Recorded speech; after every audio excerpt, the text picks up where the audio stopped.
Most YouTube videos about the Ice Age make our ancestors look like dumb, barely surviving, freezing in caves, wearing pathetic animal skins, hunting mammoth using stones, basically just waiting to go extinct. But here's what they don't tell you. If you woke up tomorrow and it was 20 degrees colder forever, no grocery stores, no heating, just you and a landscape that wants you dead, how long would you actually last? A week? A day? Because our ancestors did this for 100,000 years. So what did they know that you don't? How did humans become worse at surviving cold than their ancestors? In the next minutes, we're not doing another boring history lesson. We're walking through the actual survival decisions our ancestors made, the stuff that kept them alive when everything else died, the weird tricks, the brutal choices, the genius hacks that sound too crazy to be real. By the end of this, you'll know exactly why you wouldn't make it and why they did. So first question, in a frozen wasteland, how do you drink water without dying? You're thinking, just melt snow, duh. Okay, smartass, try it. Eat a handful of snow right now. What happens? Your core body temperature drops. Do that all day? Hypothermia. You're dead. Fine, I'll melt it with fire first. Cool, where's your fire? Where's your container that won't burn? And even if you solved that, you just used a massive amount of precious fuel to get a cup of water. You need 3 liters a day minimum. That's a lot of fire. Here's what's actually happening. You're in a landscape where rivers are frozen solid, snow is dangerous to eat, and you're burning thousands of calories every day just staying warm. Your body is screaming for water. What do you do right now? Our ancestors knew something crucial. Ice isn't snow. Ice from rivers and lakes, the thick, clear stuff, is safer. It melts faster, requires less fuel, and doesn't tank your body temp as hard. They'd carve chunks of it and keep it close to their body heat to slowly melt throughout the day. But here's the genius part. They didn't just drink water. They got moisture from fat. Animal fat, when melted and consumed, provides hydration and calories. Eating fatty meat meant they needed less water, which meant less dangerous fire exposure, less fuel burned, less time spent vulnerable. Think about that for a second. They turned food into water. That's not survival, that's optimization. But okay, you figured out water. Now the real question, what are you actually eating to survive? Because this is where it gets dark. Pop quiz. Would you rather hunt a rabbit or a mammoth? You're thinking rabbit, right? Easier, faster, less dangerous. Wrong. You'd starve. Imagine you successfully hunt a rabbit. Congratulations. You just burned 500 calories chasing it down in the snow, and you gained 300 calories of lean meat. You're now at a calorie deficit. Do this for a week, and you're literally starving yourself to death while eating meat. This is called rabbit starvation, and it's real. It's even called protein poisoning. Your body can't process lean protein without fat, and it starts breaking down your own organs to compensate. Our ancestors didn't hunt rabbits. They hunted giant, fat-rich megafauna, mammoths, woolly rhinos, giant elk. Why? Because a single mammoth provided 200,000 plus calories of fat and meat, bones for tools and shelter, hide for clothing and shelter walls, sinew for binding and sewing, and a fuel to keep a group alive for weeks. One kill, weeks of survival. But here's the insane part. How do you, a 150-pound human with a wooden spear, take down a 12,000-pound mammoth without getting trampled into paste? You don't fight it, you trap it. Our ancestors would track herds for days, learning their patterns. Then they'd identify the weak one, old, injured, or young, separated from the group. Then comes the horror movie part. They'd drive it toward a cliff, a bog, or a ravine. Sometimes they'd light fires to panic the herd. Sometimes they'd make noise, throw rocks, coordinate from multiple angles.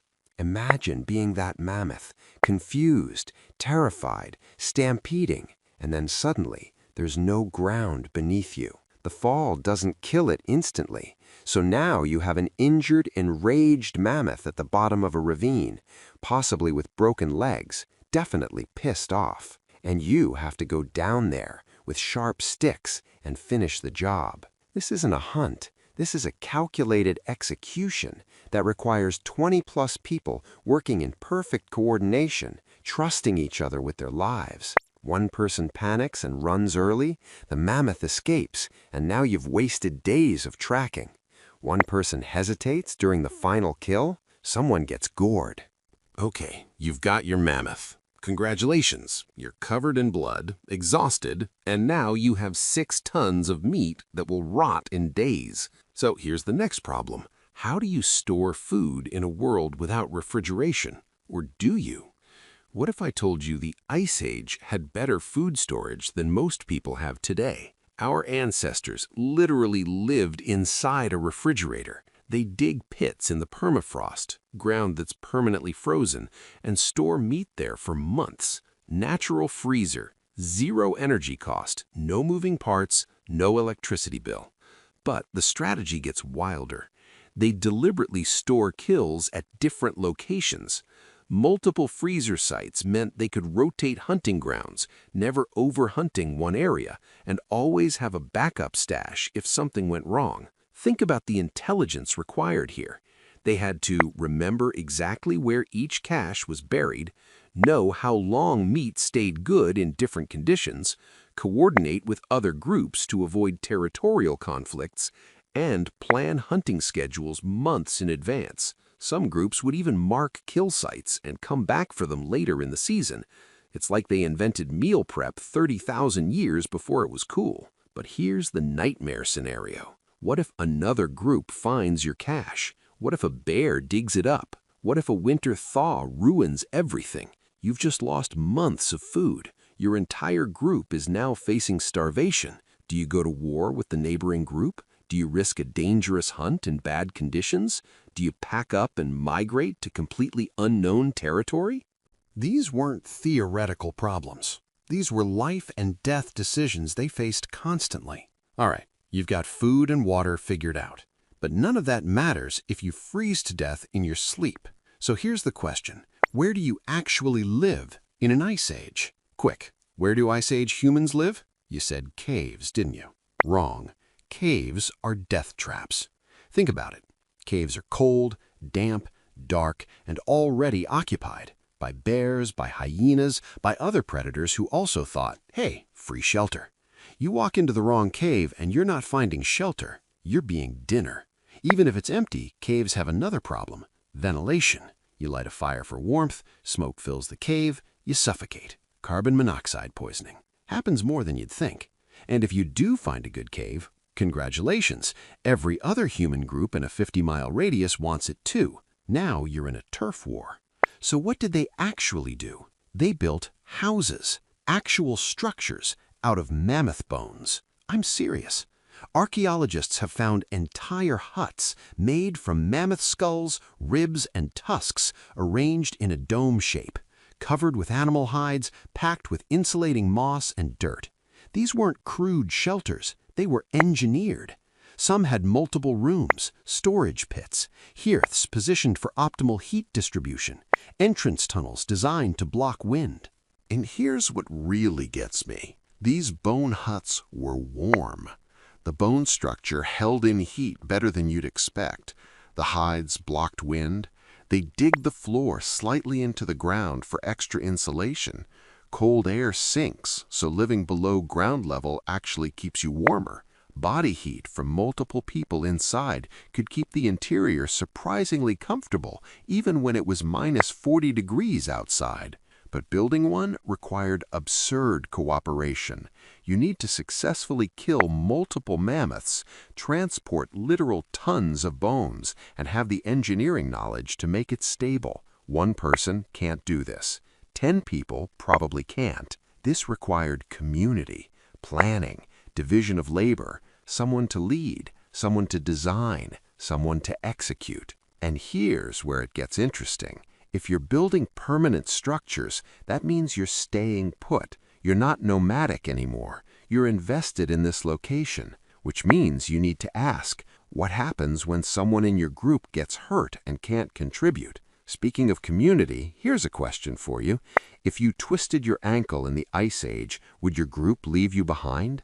Because in a survival situation where everyone's on the edge, why would they keep you? What happens when you become the weak link? You're injured, you can't hunt, you can't gather, you can't even keep pace with the group when they move camp. You are, by every logical measure, a burden. In pure survival terms, the group should abandon you. You're consuming resources without producing anything. You're slowing everyone down. In a world where a single bad winter can wipe out an entire group, keeping you alive is a risk. So, why didn't they? Because they didn't. We found Ice Age skeletons with healed fractures, healed infections, missing limbs, injuries that would have taken months to recover from, injuries that made them completely dependent on others. Someone fed them, someone protected them, someone carried them when they couldn't walk. Someone decided they were worth the resources. Why? Not because it made survival sense, because humans gave a shit. This is the part that breaks my brain. In the harshest environment humans ever faced, when calories were life and death, when every decision mattered, they still chose each other. That injured person? Maybe they told stories.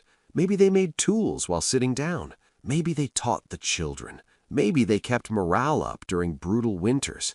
Maybe they remembered where the good hunting grounds were. Or maybe they just mattered to someone, and that was enough. But here's the twist. This wasn't just empathy. This was strategy. Because the person you save today might save you tomorrow. That elder with a healed injury, they've survived 60 winters. They know things. They've seen patterns you haven't. They remember the winter of the red moon when everyone almost starved and what they did to survive it. Ice Age humans survived because they didn't just think about surviving. They thought about who they were surviving with. They built a culture of mutual protection. And that is the competitive advantage that separated us from every other species. But empathy doesn't keep you warm at night. So, here's the final piece of the puzzle. How did they survive the cold itself without modern gear? If I gave you animal skins right now and said, make winter clothing, could you do it? You'd probably wrap yourself like a burrito and call it a day. You'd be dead by morning. Ice Age clothing was tailored. We're talking stitched seams, layered insulation, fitted designs that would make modern outdoor gear companies jealous. They made inner layers of soft fur against the skin for warmth, outer layers of tougher hide for wind protection, hoods, mittens, boots with waterproofing from animal fat, socks. They made socks by stuffing boots with dry grass that they'd replace daily. And they didn't just sew, they engineered. Stitching had to be tight enough to block wind, but flexible enough to move. Too tight and the leather tears, too loose and you freeze. They used sinew as thread, bone needles with actual eyes drilled into them. We're talking micro-level precision work with stone tools. They'd treat the leather with fat and smoke to make it supple and water-resistant. They'd cure it at specific temperatures. They'd stretch it. They'd work it for hours until it had the exact properties they needed. This wasn't primitive. This was specialized craft. This was expertise that took years to master, and it worked. We're talking about clothing that could keep you alive in -50-degree weather, clothing that was light enough to hunt in, but warm enough to sleep in, clothing that could last for years if maintained properly. Modern Arctic explorers using traditional Inuit techniques,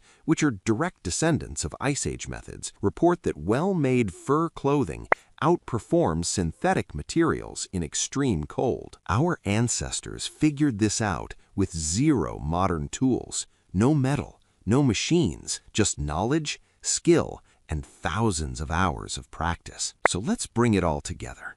So how did our ancestors survive the Ice Age? Not by being tough, not by being lucky, by being smart.